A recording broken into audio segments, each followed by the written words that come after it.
They say going home feels safe. Familiar, comforting, not for me. 4. Me going back to my dad's house at 32. Broke, single, and emotionally wrecked. Felt like surrender. My relationship had ended 3 weeks ago. My apartment lease was up. My savings were running thin. So here I was back in my childhood bedroom, surrounded by faded posters and a dresser that still smelled faintly of high school cologne. What I didn't expect was him. The shower was running. When I got up that morning, I figured it was Dad. I stumbled into the kitchen to make coffee, shirtless, yawning brain still half asleep. Then I heard the bathroom door open behind me. I turned, and everything inside me froze. Jasper, my dad's best friend, a towel hung low on his hips, hair damp, drops of water sliding down his chest, tracing over inked muscle and tight skin like they had all the time in the world. He paused when he saw me. "Oh," he said, voice low and calm, "didn't think you were up." Yet I couldn't speak, my mouth went dry. I just nodded. He was nothing like I remembered. I hadn't seen him in maybe 6 years, not since my mid-20s. Back then, he was always Uncle Jasper, the older guy with the strong handshake and dad jokes. Now he didn't look like an uncle, he looked like temptation, wrapped in nothing but a towel. He smirked as he walked into the kitchen, casual, like his entire chest wasn't on display. "Coffee smells good," he said, grabbing a mug. "Still take it black." I blinked. "You remember that?" He turned, leaned against the counter and sipped slowly. His eyes stayed locked on mine. "You think I forgot everything about you, Ethan?" That shouldn't have made my stomach flip, but it did. I glanced away, trying to steady my breath. He chuckled. "You okay?" "I'm fine," I lied. But I wasn't fine, not at all, because my dad's best friend had just walked out of the shower looking like every forbidden thought I tried to bury, and now I couldn't stop noticing how his towel clung to his hips. He moved past me, the air warm from his skin. Scent of cedarwood aftershave followed him, sharp and clean, and I nearly groaned. This wasn't happening. I wasn't supposed to notice him. He was off limits, but something in the way his eyes lingered a second too long, the way his lips curled when I fumbled the coffee pot, the way he stood just a little too close. It didn't feel off limits, it felt dangerous, deliberate. And when his fingers brushed mine as he handed me the sugar spoon, something lit up inside me that hadn't sparked in months. Desire. Real. Immediate. We sat at the table. He told me he was in town for a few weeks. His house was being renovated. Dad had offered him the guest room, of course. Fate had shoved me under the same roof as this man right when I was at my weakest. "I always liked this place," he said, glancing around. "A lot of memories here." I nodded, sipping my coffee, trying to calm the storm behind my ribs. But his eyes never left me. "You've changed," he said finally. "Good or bad?" His smile was slow, knowing both. The way he said it, low, suggestive, made something ache in me. He stood, stretching, arms lifting above his head, abs tightening. The towel slipped just enough to make me forget how to breathe. Then he winked. "See you around, Ethan," and just like that he walked away, leaving the scent of heat and the hum of something dangerous behind. My body remembered what it wanted, 6 ft of muscle, tattoos, trouble, but I couldn't let that happen, could I? I tried to avoid him, I really did. I told myself it was just a moment, a reaction to seeing a hot guy fresh from the shower, a towel, a body, a scent. Nothing more. I repeated it until the phrase tasted hollow. The next evening, I went downstairs for water and shorts in a tank and found him again, this time shirtless in the living room, stretching on a yoga mat like it belonged to him. He glanced up and smiled, casual. "Didn't mean to steal your spot." I stood frozen. "It's fine," the mat squeaked beneath his palms as he leaned into a deep stretch, muscles rippling under his skin, tattoos along his shoulder flexed with each movement. His jogger sat low, hinting at the V-cut that could make anyone forget their morals. I watched. Too long, way too long. When I looked up, he was already watching me. He held my gaze slow, intense, like a director, daring me to say the thing I wasn't supposed to say. My stomach nodded. Join me, he asked, suddenly patting the mat beside him. My throat went dry. I hadn't done yoga in years. Doesn't matter, you're still flexible, right? That line hit me like lightning. I knew this wasn't casual teasing anymore. This was something else, something reckless. Inside me said yes. I stepped onto the mat, sat beside him, and tried to stretch. My arm brushed his, my knee touched his thigh. His body was warm.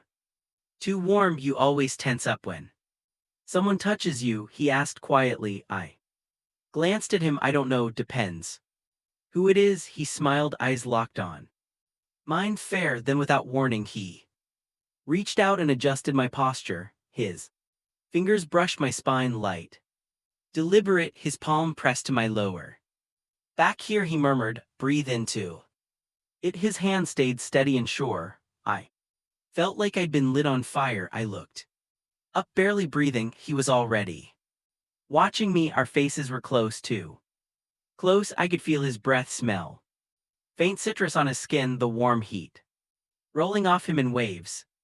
Something in his eyes shifted, a quick flicker of restraint, like a flame fighting to stay contained. Then his hand slid just a little lower. I didn't stop him. I should go to bed, I whispered. His voice dropped low and slow. Should you? The way he said it didn't ask for an answer so much as offer a dare. I stood up quickly, trying to play it off, heart hammering so hard I thought it would crack my ribs. I made it to the stairs before he spoke again.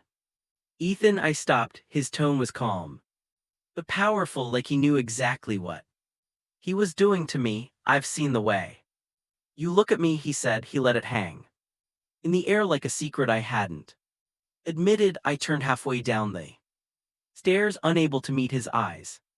I'm not saying it's a problem, he continued. I'm just saying I see it. My pulse filled my ears. He smiled faintly. I'll see you tomorrow, he said softly, then picked up his towel, slung it over his shoulder, and walked past me like nothing had happened. But everything had. That night I couldn't sleep, not with the image of his hand on my back, not with the memory of his eyes, dark and full of something unspoken, and not with the sudden realization that he'd wanted me to keep looking. I lay awake, staring at the ceiling, trying to calm the fire building in my chest. In my head I kept replaying his touch, the way he said my name. He didn't see me as a kid anymore. He saw me as a man he might actually want.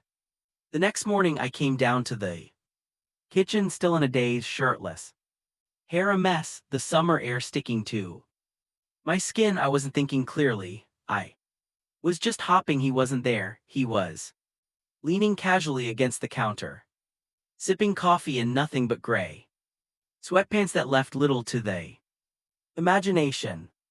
He raised an eyebrow. Rough night, I blinked. Yeah, couldn't sleep. He gave a small knowing smile. Same. Then he glanced down very obviously. You sleep like that? I looked at myself. My tank hung off one shoulder. I wasn't wearing underwear. My face burned. Didn't realize anyone was up, I muttered, turning toward the fridge.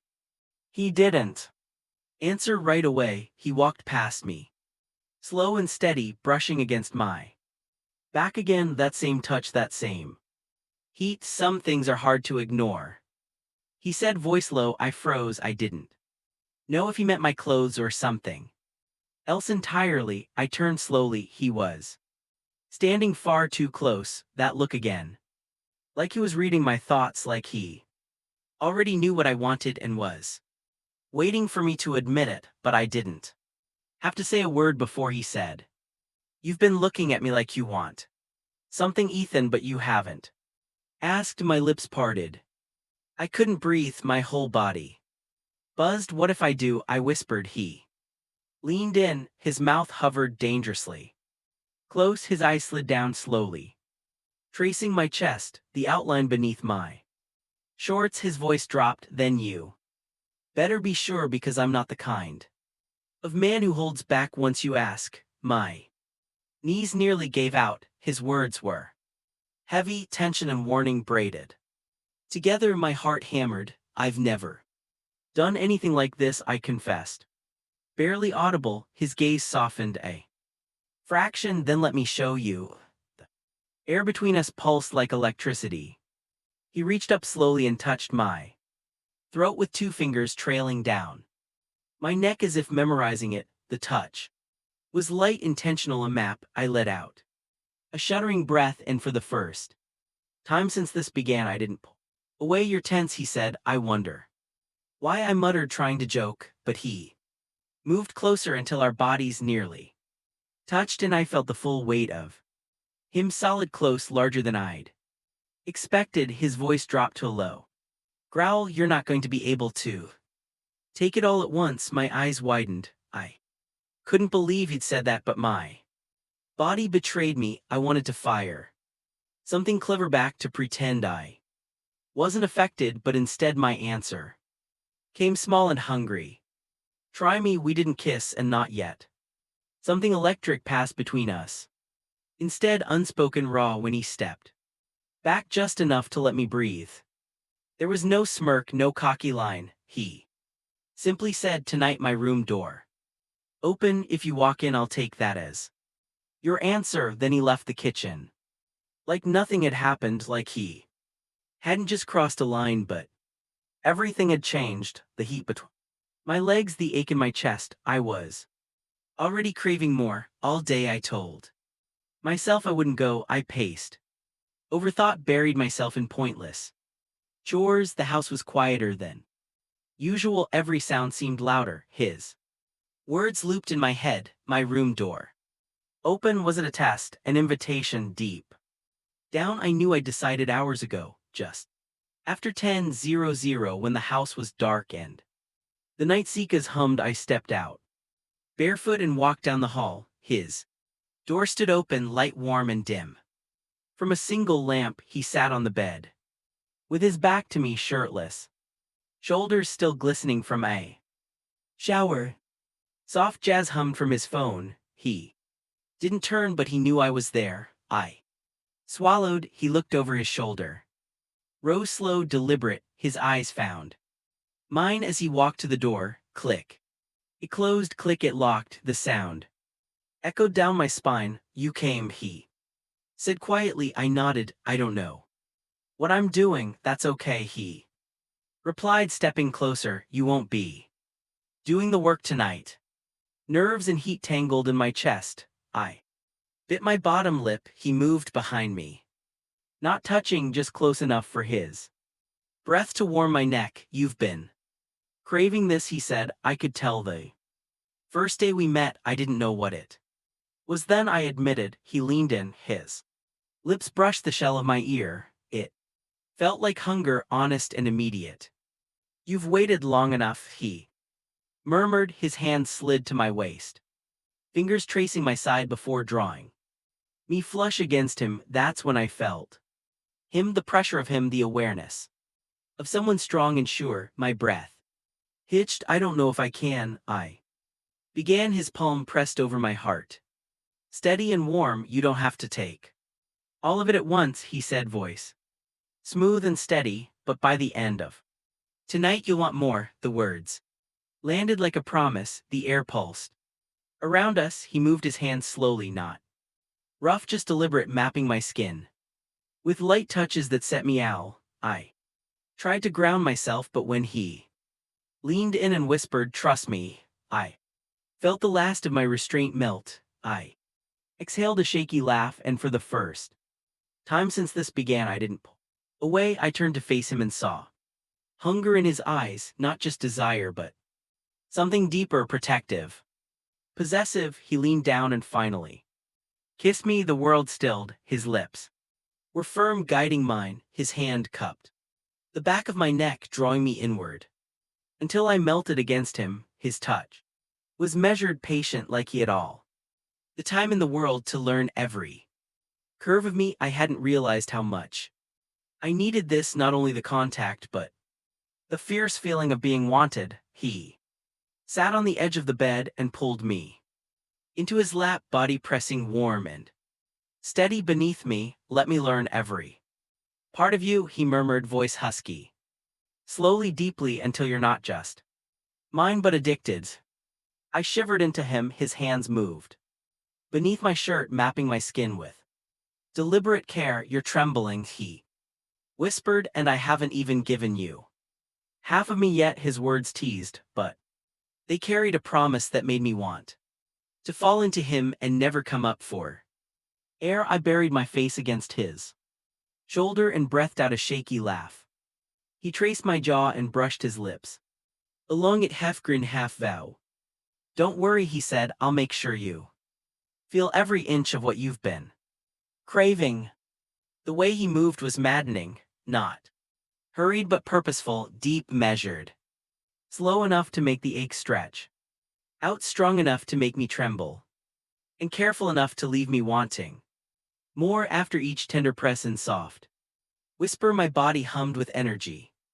Every touch felt as if it was rewiring me, each quiet breath against my skin, every low murmur at my ear, every small grounding hold reassuring me that I was seen. Say it, he urged, lips grazing my cheek. Tell me what you want. My mouth was dry, my thoughts scattered, but I found the words. I want more, I managed. Please don't stop, he smiled, slow and secretive. You're already caught, he murmured deliberately, slowing, savoring the moment, and I've barely begun. He found that place that made my body respond without thought. I gasped louder than I expected and then gave in entirely. Do it again, I whispered, and he did again and again, until my name felt like the only word I could say. Please, I begged, half plea, half prayer. He steadied me with a hand at my wrist and a voice low and dominant, but never cruel. You sound beautiful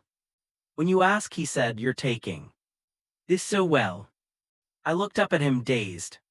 For years, he admitted, his smirk softening. Then he kissed me again, sealing that confession with something like a promise. I wanted you the first night I met you. I waited until you were ready, until you wanted it the way I do. That line hit me harder than anything. This wasn't just desire.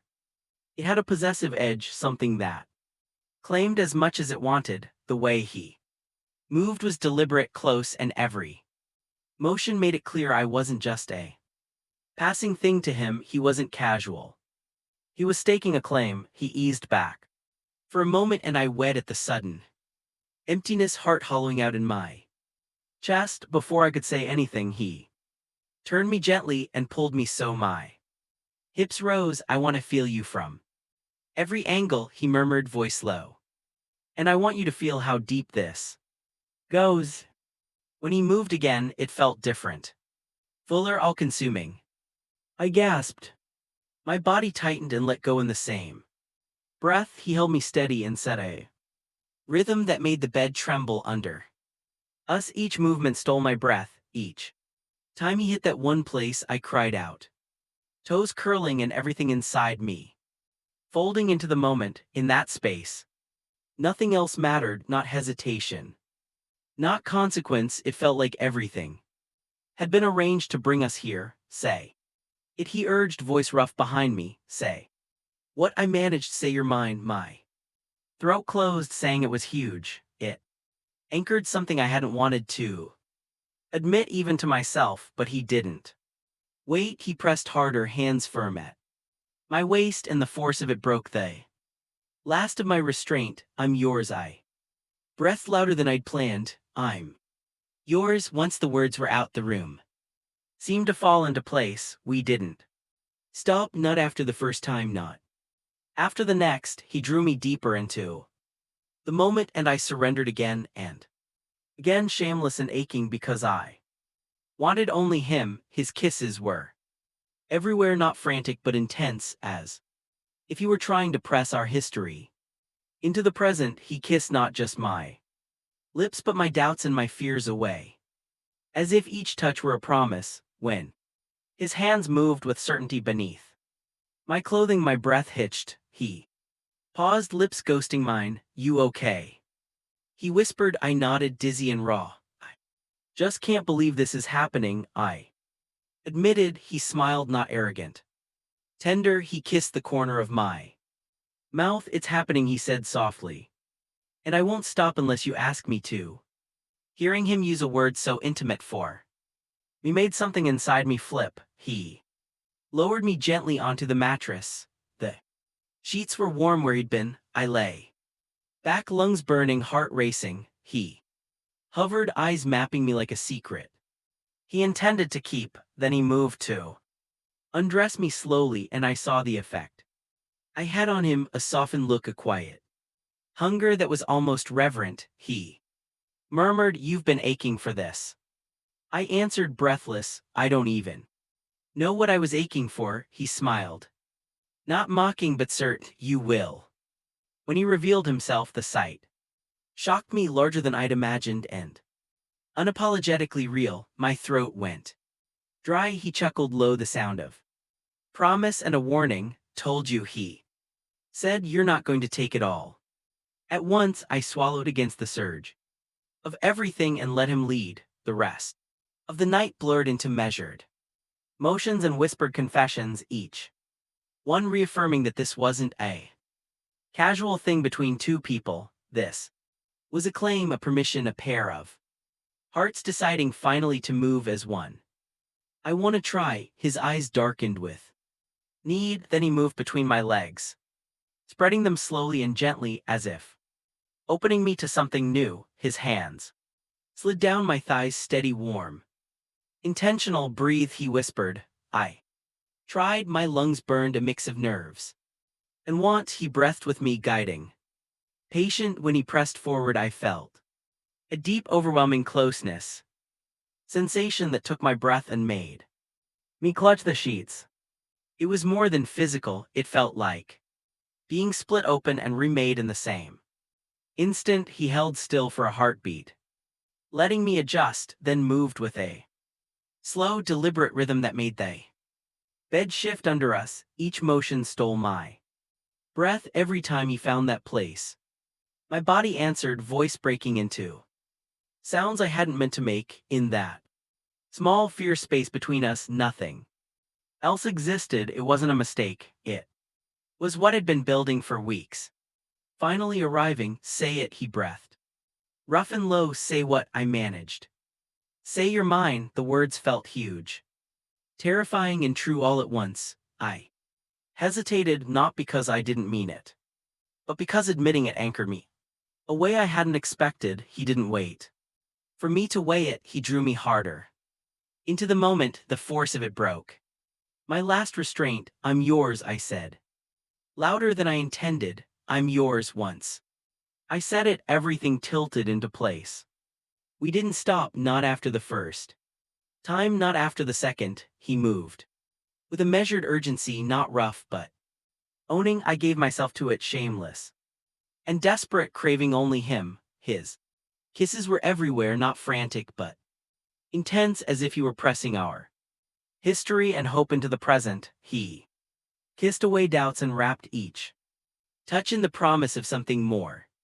When his hands moved with certain purpose beneath my clothing, my breath caught. He paused, lips just brushing mine. "You okay?" he murmured. I nodded, dizzy and spent. "I can't believe this is real," I whispered. He smiled, gentle and sure, and kissed the corner of my mouth. "It's real," he said, "and I won't stop unless you ask me to." Hearing that small tenderness, the way he said my name, made something inside me flip. He eased me onto the mattress. The sheets were warm where he'd been. I lay back, chest heaving, sensing how everything had quietly changed. He hovered over me, eyes mapping me like a secret he intended to keep. When he undressed me slowly, I saw the soft gravity of him, not just desire but reverence. He murmured, "You've been wanting this." I answered breathless, "I don't even know what I wanted." He smiled, certain you will. When he revealed himself, it was larger, realer than I'd pictured, and jarring. My throat went dry. He chuckled, low, half warning, half promise. "Told you," he said, "you're not going to take it all at once."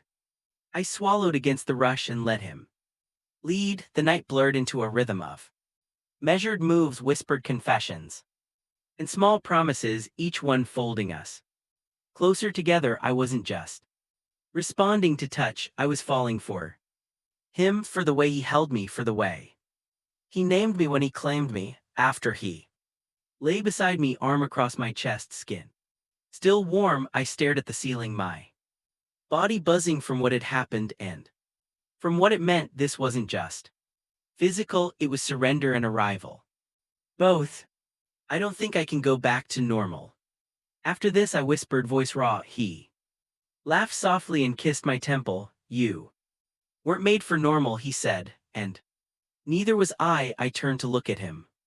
His gaze held something that wanted and needed me, and for the first time it was not merely appetite, it was something that felt like belonging. "What happens now?" I asked. "With us?" He paused before he could answer. The front door slammed, we both startled. He looked at me. "You said you were alone tonight," he said. I reached for my shorts, breath catching. He wasn't supposed to be back. Then we heard it.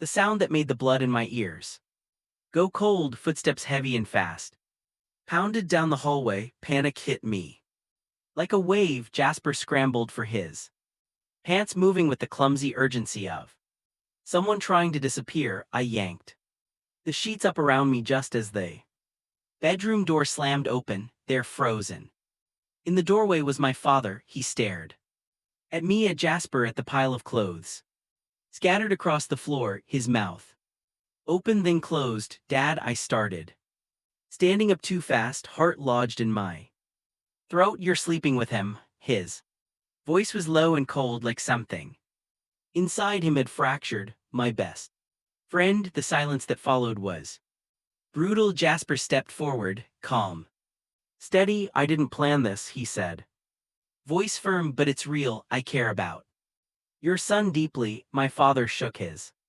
head, still stunned. "You're twice his age." "I know," Jasper replied, "and you were supposed to be like an uncle to him." He paused, then added quietly, "That's not what I am, not anymore." My father's gaze burned into me. "Is this what you want?" he asked. "Do you really want him?" Everything inside me felt exposed, naked in a way I'd never known. But I looked at Jasper, strong, unwavering, someone who'd stand up to the world for me. I knew. "Yes," I said, "I want him. He wants me." This wasn't a fling, it never was. My dad's jaw tightened. "You're my son." My voice cracked. "He's the first man who's ever made me feel seen." I couldn't stop. Words tumbled out. He didn't force anything. He waited. He respected me. He made me feel wanted, loved. When I said the last word, it landed in the room like a match against dry wood. My father didn't yell. He didn't curse. He just looked at Jasper and said, "You better not hurt him." Jasper nodded. "Once, never." Then, as suddenly as it began, the pressure broke. My father turned and walked out. He didn't slam the door. He didn't storm away. It would take time. But he hadn't walked away for good. Later that night, when things had settled, Jasper and I sat on the porch. The stars were sharp above us. My head rested on his shoulder. His hand rested on my thigh. "You changed me," I said softly. "That first time you touched me, I felt like I belonged to someone for the first time." He turned, eyes deep with something close to reverence. "You don't belong to me," he said, voice rough with feeling. "You're a part of me now." I bit my lip, even though I was younger, even though people would stare. Jasper smiled. "Let them," he said. "I'll hold your hand anyway." I leaned into him. "Then hold it forever." He did. 1 year later, Jasper and I moved in together just outside the city. My dad Came around, it wasn't instant or easy. But he began to see how happy I was. Last month we hosted dinner for the first time as a little family. My dad even brought dessert. Jasper grilled steaks. I made the playlist. He held my hand the whole night. When the guests left, he carried me to bed just like that first night. Thanks for watching.